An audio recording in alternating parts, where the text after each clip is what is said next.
It's not something that I'm proud of. However, it's not something that I'm ashamed of either. Like everyone, when God put me on this planet, He had a plan for me. And at the time, I never realized that while I was doing drugs and partying, I was following the enemy. And even though it took me a long time to get back on track, I eventually realized that following God was the much better option. Excuse me. Like most addicts, I started out just smoking weed. I can remember distinctively the very first time that I got high. And I can tell you a story that would probably make you laugh and make it seem like everything is okay, and even start a good conversation about it. But I couldn't tell you the first time I went to church. I couldn't tell you the first time I got on my knees and prayed. I couldn't tell you what I did on most of my birthdays, because on most of my birthdays I was messed up. Just so you know a little bit about me, I'm 39 years old, I'm married, I'm a Christian, I have true faith in God, and I'm a decently successful business owner of a barber shop. From age 15 to 37, I did a massive amount of drugs. Again, I started out with weed, alcohol, shrooms, acid, ecstasy, a lot of the drugs that, a lot of young people think that it's okay to do. They think maybe it's not a big deal. And when I was a kid, I hated cigarettes, hated alcohol, hated drugs, I hated everything. Anything to do with bad. I remember I saw Guns N' Roses got in trouble for doing drugs when I was in the 3rd grade, and I was like, oh my gosh, it was pretty bad, I just didn't like it, but I hated them all, and I never imagined that I would see cocaine, and I never ever imagined that I would ever see heroin. Even in my teens, while I was smoking weed and doing all that stuff, I always made fun of people that did coke and despised people that did heroin. However, even though I had a good frame of mind of not doing drugs, I had absolutely zero faith in God at the time. I was so terrible that I used to roll up joints with Bible paper. It was bad. I'd scream up at God, go ahead and strike me dead if you can, because you're not there. You know what I'm saying? And to me, the Bible was a fairy tale written by people that wanted to manipulate the public into not doing bad stuff. That was to me at the time. And I was wrong about everything. Not only did I end up doing all of the drugs that I despised, but I did them in the worst way possible. I sniffed coke, I smoked crack, I sniffed heroin, and eventually not even all that was enough. I eventually put needles in my arms. Then when I found out I could shoot cocaine, I really had a blast with that. Excuse me. When I was only 20 years old, I went to prison. It was the first time I had ever gotten into trouble. And fortunately for me, I went to church and started my faith in God. At first, I found it hard to believe that God would let so much stuff in this world happen. And I found it truly hard to believe in Him.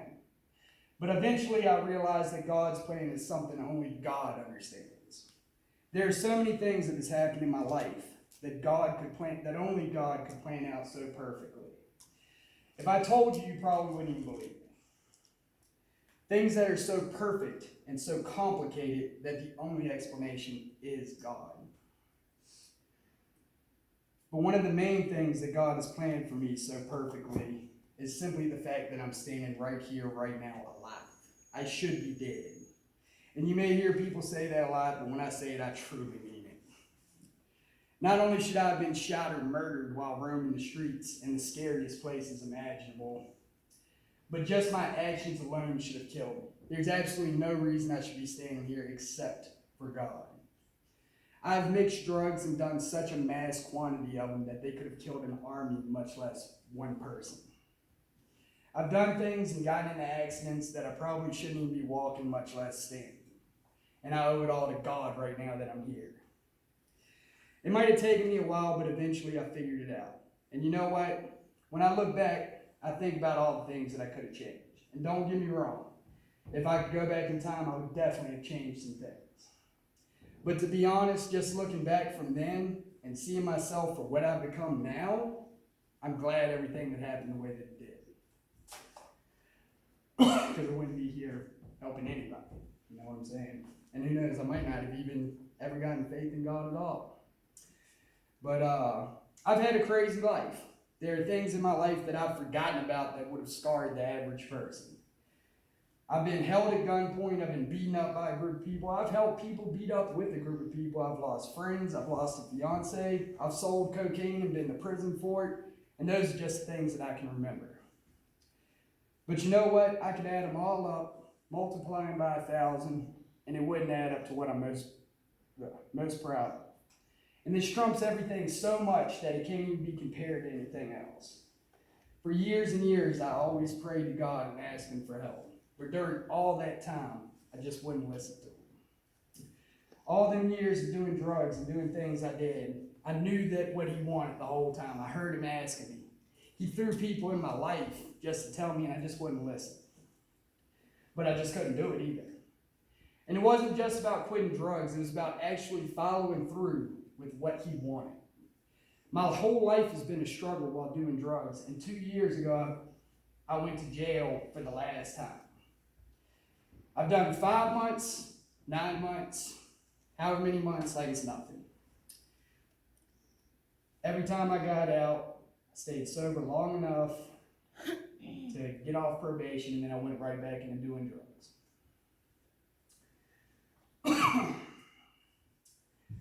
21 days is all it took for me to straighten up. And you know why? Because everyone gave up on me. God took everyone away from me. He wasn't taking them away from me to be a bully or to be mean. He took them away because, again, it's His plan. And He had finally had enough of it. For years, I had told everyone that I was a functioning drug addict. Why? Why did I tell people that? Because I went to work every day? Yeah, to pay for my drugs. Because I paid most of my bills? Yeah, I paid what I needed to in order to survive. Just because someone works every day and goes through the motions of life doesn't mean that they are a functioning addict.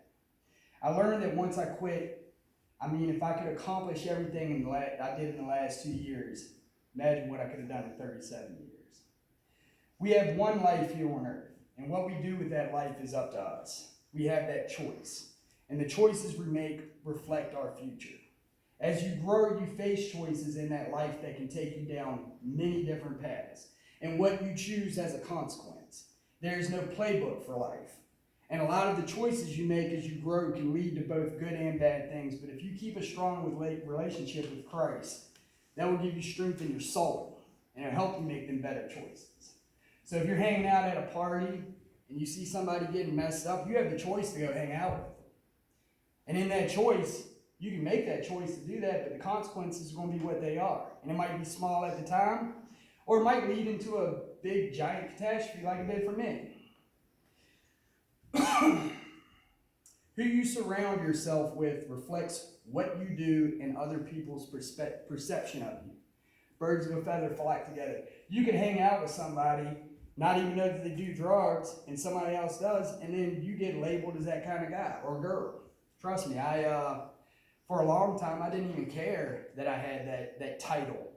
People would use excuses. They'd be like, yeah, I told my wife I was at your house, and everybody's wives and girlfriends hate me. I just didn't care. But as I grew older, and then I opened up my own business, that affected me later on. You know what I'm saying? It really affected me. Who wants to go into a business where the guy's a drug addict or the girl's a drug addict? You know what I'm saying? Life is short.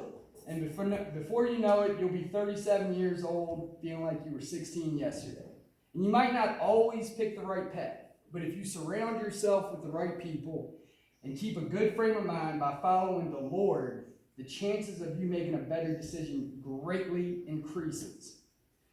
If you're following God, there's not many things that you can do wrong. It doesn't say in the Bible go beat people up. It doesn't say in the Bible go steal or do drugs, right? So I've already made my choices in life. There's nothing I can do to change the past. I chose my path and I face the consequences of those choices. The devil is strong. And he loves people like me because he knows I can make a difference. I allowed him to lead me in the wrong directions for many years, and it's only by the grace of God that I'm not dead or in jail. Things could have gone really, really wrong for me, but God gave me another chance again. Again, I've been to jail, from what I can remember, 5 times. I don't even know. You know what I'm saying? It's bad. If that judge, the last time I went to jail, if that judge had sentenced me to a certain amount of 5 to 10 years, I'd be getting out of jail when I'm almost 50.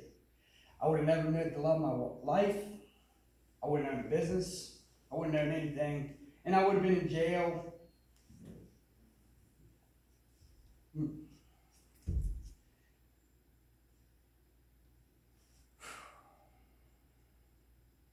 Anyway. Who knows what would have happened to my family by then. And when I got out, I would have had nothing. But instead, he gave me another chance to change my life around. And I think he knew that I had it in me. Damn. It's okay. It's okay.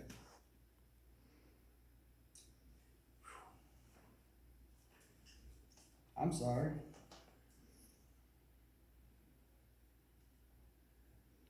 Yeah, it gets to you sometimes.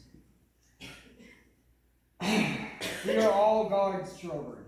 He loves us all equally. And no matter how strong the devil's grip is on you, there's always a way to loosen that grip. And eventually, not only will you get set free, but you'll have the power of God. God's power. Do you understand what that means? That means you have strength beyond measure. And I'm not talking about superhero strength. I'm talking about something much more powerful than that. You have the strength to help make a difference. And hopefully, even if what I've said only affects 1 or 2 of you, that's enough for me. I spent 37 years wasting life on drugs and partying. And only 2 years I've completely changed it around while being sober. Just imagine what I could have done if I had stayed sober from the get-go. Don't make the same mistake I did. Learn from others' mistakes. So that way you don't have to go through what I went through. Excuse me. I can't be any more clear about what I'm about to say. But just because you're not doing drugs does not mean life is not difficult. Life is hard. I've dealt with more problems after I got off drugs than when I was on drugs. But the thing is, it's actually because I dealt with it. When you do drugs, you don't care. You just get high and everything disappears. You're good to go. And if there's a problem that's too big, don't be afraid to ask God for help. Don't be afraid to ask your friends for help. God will put people in your life, and He will help you. And the biggest thing is just don't give up. A little bit earlier, I lost.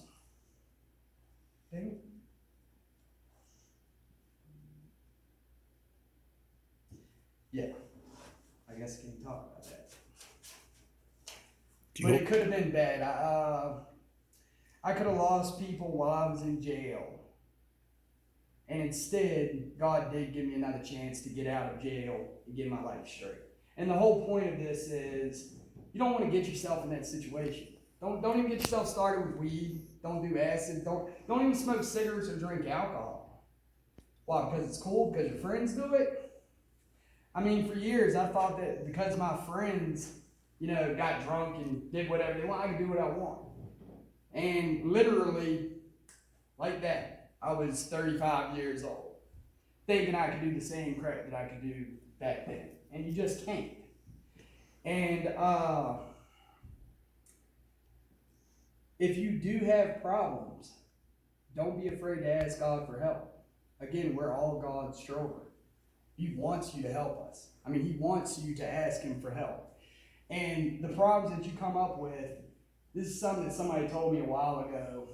If you're not having a head-on collision with the devil every day, then you're probably going in the same direction as him.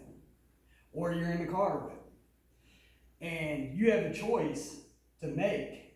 When you have that collision, you can either go with him, or you can do what the higher road is usually harder. There's 2 struggles in life, good and evil. And right now, at this moment, what y'all are seeing is the good sky. the good Scott. But trust and believe when I say there's wolves inside of me. And that wolf that's good, I'm feeding him God. I'm feeding him things that help me do better, things that make me grow stronger. I help people. I try to do everything I can to make people, understand what I've gone through. But don't think for a second that other wolf isn't in there. I've got that bad wolf that is hungry. He wants to do bad things. I'm not even going to get into it because it's not even necessary to get into it. Y'all all have it. Everybody has a bad side, right? Right? Did I completely lose everybody? Everybody's got a bad side. But another guy said that while you're doing good stuff, that bad guy inside of you is doing push-ups. And that is the devil. And trust and believe when I say that the devil is real. And the messed up part is, while I was doing drugs the whole time, I was going to church. I was out in that parking lot right there for the past 10 years, sniffing lines, eventually shooting stuff in my arms, and then coming into church because I thought it was okay. And, Jesus Christ died on the cross to deliver us from our sins, right? And that was my outlook on it, was Jesus died for me. I'm allowed to sin. As long as I ask for forgiveness, it's okay to get high and do whatever I want. Just like you don't have to take it to that extreme. You can get drunk and think that you can do whatever you want. You can smoke weed and think that you can do whatever you want. And yeah, you can. But those consequences are going to come back. They are going to come back. And if you're an addict, which I personally believe, not everybody believes this, I think addiction is a disease. I think it's something that you're born with or hereditary or whatever it is. But if you're an addict, if you like something, you go full force into it as much as you can, and you go for it all the time, you probably got an addictive personality. So if you ever see cocaine and you do a line, some people can do a line of coke and be like, oh, that's all right, let's move on to the next venture in life. Some people will do a line of coke and they will continue to do it every day after that until they're dead. Because let's face it, there's only two things that drugs lead you to, and that's jail or death. And there is no other option. And yeah, you can say that weed isn't a gateway drug, but in my experience, I didn't start out smoking weed. I didn't start out sniffing coke and shooting heroin. Eventually, I shot it up together with coke and heroin in the same needle. Do you know how dangerous that is? I did that for years. You don't just come up to a drug and be like, oh yeah, heroin. Heck yeah. No, nobody's going to do that. You smoke weed and you're like, yeah, you see some shrooms, you're like, oh, let's try this. You eat some acid, you chew on some ecstasy, you eat Percocet pills.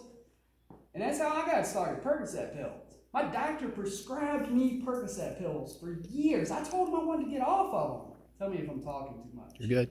Told him I wanted to get off of them. And you know why I went from Percocet to heroin? This is a true story. I went from Percocet to heroin because Percocets I had to pay $1 a milligram for. And I ate however many I ate, 5 milligram ones. And a bag of heroin was $30. 70 or 30? Which one do you think I'm going to go to? Of course I'm going to pick 30. Doesn't say anything. It's the same thing. It's an opiate. That's what heroin is. It is an opiate.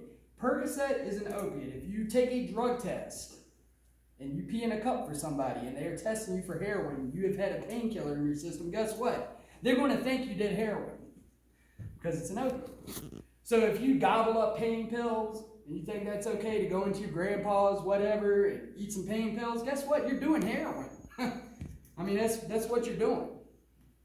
I've come around plenty of people. I've got customers that come in and are like, yeah, man, I just ate 30 milligram Percocets. Guess what? Why don't you just go down the street and get a bag of dope and get high as all you want? It's the same thing. No, it ain't, man. That ain't here. Yes, it is.